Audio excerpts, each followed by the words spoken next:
Now let's focus on these icons in the lower left of the layer management area. The first icon is Insert Layer. For each click, this will insert a layer above the selected layer. So let's select the first layer and then click Insert Layer, and you'll see Layer 2 is inserted above our first guide layer. We'll do it again, and a new layer will be inserted above Layer 2. One more time to give us a layer to work with, and now let's look at the last icon.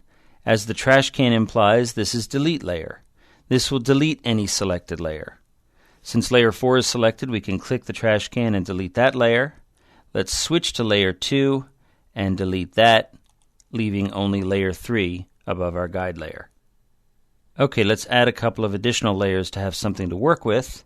And now that we have multiple layers, let's see the effect that they have on layering our content. Previously, we looked at layering content in a single layer and how shapes would interact and how drawing objects would prevent that interaction. Now let's look at individual or discrete layers.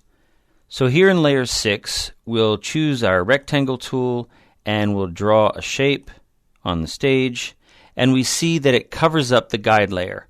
If you have any experience with layer-based tools, this is to be expected because the layer that we just drew the shape into, currently labeled Layer 6, is above the guide layer in the hierarchy.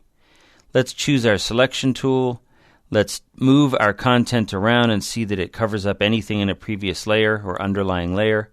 And now let's move the guide layer above Layer 6, and we see that it reorders the layer. Moving it down again, it's again underneath. So let's move our guide layer to the bottom. And let's take a look at grouping layers. Let's assume that these three new layers are all interrelated, and we would like to organize our timeline in such a way that we don't have to see all of the individual layers at once. We can see just a folder and then open that folder anytime we want to see the contents. So the third icon here is Insert Layer Folder. If we click that, we will insert a folder above the selected layer. We can then select, or in this case Shift Select, to choose more than one layer at a single time and drag into that folder. We can then close the folder, and we only have to see the single folder layer, and anytime we want to see the contents, we just open up that folder layer and see what we need inside. As we saw with layer names, we can also double-click on a folder name to rename the folder.